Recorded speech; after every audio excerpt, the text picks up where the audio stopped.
High বন্ধুরা, কেমন আছেন সবাই? তো আজকে আমি আমার নতুন একটা ভিডিওতে আপনাদেরকে স্বাগত জানাই। আপনাদের আমি ১ম এ একটা ভিডিও ক্লিপ দেখাবো। আর তারপরে আমি আসবো আমার কিছু বাকি কথায়। তো একটা আলাদা রকম একটা ভিডিওতে আমি আজকে নিয়ে এসেছি আপনাদেরকে। তো চলুন দেখা যাক আজকে সেই ভিডিও ক্লিপ এবং তারপরে আমি আসবো আমার বাকি কথাতে। চলুন দেখা যাক আজকে সেই ভিডিও ক্লিপ। এই হবে না, বন্ধ করে দেবো। সবাই চাইছেন, ওই হাতটা তুলে দেখান। সবাই চাইছে, তাহলে 30। আমাকে যত বাড়াবে 5 মিনিট 10 বাড়তে থাকবে। 30 না দিলে বদদোয়া করবো। হাফ আসমান আর জমিনে হাফে রেখে দেবো। মাল দেবে, আল্লাহ করে কবুল করলাম। 30 দেবে, একদম ডাইরেক্ট কবুল। আর এখানে মিডিলে এইটা পার হবে না, এইটা পার করতে দেবো না। আপনি আমার কথা শুনে বলেন, হ্যাঁ হুজুর মানে কি মজা করছে। জেনা সাহেব, আমি দোয়া করি, খুদার কসম খেয়ে বলছি, যদি জুবান যদি আমায় আজ মিথ্যা বলে, আমার জুবান আল্লাহ পাক বন্ধ করে দিক।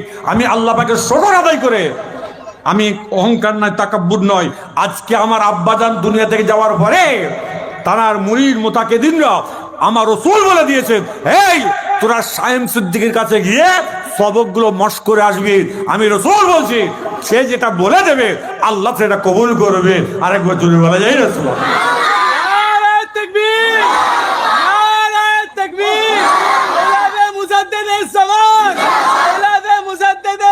তো ভিডিও ক্লিপ দেখার পরে আমরা ফিরে এলাম। তো আমি কিছু কথা আপনাদের সঙ্গে শেয়ার করতে চাই। প্রথমতই বলে নিই, আমি একজন সাধারণ নাগরিক। আমি আলেম নই। আমার খুব বেশি ইসলাম ধর্ম সম্পর্কে ধারণাও নেই। তো তারপরেও আমি আমার বেসিক কিছু কথা আপনাদের সঙ্গে শেয়ার করব।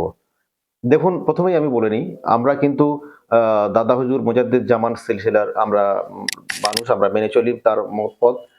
তো সেখানে উম এটা কি? এই যে ভিডিওটা দেখালাম, এটা কি?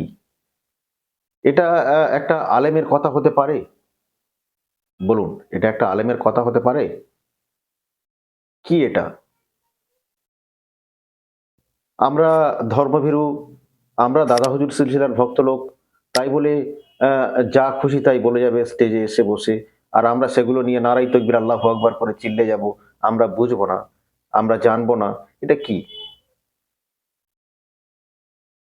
মানুষকে গোমরার দিকে নিয়ে যাচ্ছে না তো? সাধারণ মানুষকে? যারা সাধারণ মুসলমান, যারা আলেম নয়, যারা যাদের ধারণা নেই অতটা, তারপরেও যতটুকু আমি জানি যে কারোর সম্পর্কে তার পিছনে কথা বলতে নেই, তাহলে সেটা হয় গীবত করা। তার একটা আমাদের ইসলামে তার জন্য কঠোর আ পাপ হয়। তো তারপরেও আমি যদি এই কথার পরিপ্রেক্ষিতে আমি একজন মানুষ, শ্রেষ্ঠ সামাজিক জীব। আর সমাজের দায়বদ্ধ থেকে আমি এই কথাটা বলতে বাধ্য হচ্ছি। তারপরেও যদি আমার পাপ হয়, তো তাতে আমার সত্যি কথা বলতে আমি কিছু মনেও করব না। এটা কি ধরনের ব্যাপার? এটা কি ধরনের কথাবার্তা? মানুষকে গোমরাহ করার জন্য এই ব্যক্তি যথেষ্ট? সমাজকে গোমরাহর দিকে নিয়ে যাওয়ার জন্য এই ব্যক্তি যথেষ্ট? এটা একটা কোনো আলেমের কথা হতে পারে? কোনো শুভবুদ্ধি সম্পন্ন লোকের কথা হতে পারে? আর সাধারণ মানুষ তাদের সামনে নারাই তাকবীর আল্লাহু আকবার চিল্লায়, মুজাদ্দিদ জামানা, এত কিছু। মানুষ বুঝবে কবে? আবার কবে বুঝবে? আমাদের সেই মানে ধর্মপ্রাণ মুসলিমদের সেই আবেগ নিয়ে খেলা শুরু হলো না তো? শুধুমাত্র টাকা ইনকাম করার ব্যাপার না তো? কিসের ভিত্তিতে? কিসের উপর বেস করে এত জোর গলায় এই কথাগুলো বলতে পারে? কিসের উপর ভিত্তি করে এত জোর গলায় কথাগুলো বলতে পারে? মুজাদ্দিদুজ্জামানের আওলাদ তাই? পীরজাদা তাই? জানি না। এর কোনো উত্তরই নেই। আমি শুনেছি এবং প্রচন্ড অবাক হয়েছি। বর্তমান সময়ে সোশ্যাল মিডিয়াতে ঝড় উঠেছে। আর আমি বিষয়টা দেখে প্রচন্ড অবাক হয়েছি।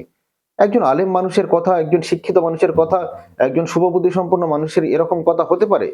এই বিষয়টা সত্যি আমার ধারণায় নেই। আমি জানতামও না। কিন্তু সোশ্যাল মিডিয়াতে যখনই দেখলাম প্রচন্ড অবাক হলাম এবং এই বিষয়টা নিয়ে আমি আলোকপাত করতে চাইছি। ইসলামে এটা আমি জানি, সাধারণ একটা জিনিস। কাউকে পিছনে কোনো কথা বললে গীবত করা হয়, তার জন্য পাপ হয়, গুনাহ হয়।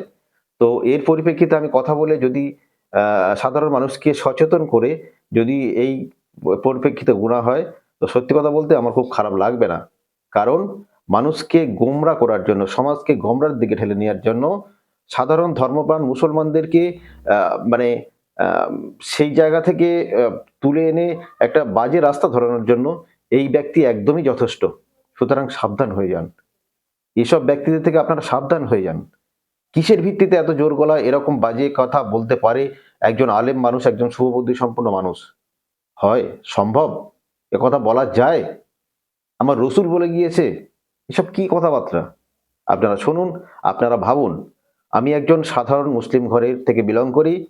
আমার যতটুকু মনে হয়েছে যে মানুষ শ্রেষ্ঠ সামাজিক জীব, আর সেই জায়গা থেকে সাধারণ মুসলিমকে সচেতন করা আমার দায়িত্বের মধ্যে পড়ে। তাই আমি এতটুকু আপনাদের সামনে তুলে ধরলাম। যদি মনে হয় না আমার কথাটা ঠিক, তাহলে আমাকে কমেন্ট করে জানাবেন। যদি মনে হয় যে না আমার ভুল হয়েছে, সেটাও আমাকে জানাবেন। আজকের এ পর্যন্ত আমার ভিডিও শেষ করছি। সবাই ভালো থাকবেন, সুস্থ থাকবেন এবং এই সব বিষয় থেকে সদা সতর্ক থাকবেন। সবাই ভালো থাকবেন। আজকের ভিডিও শেষ করলাম।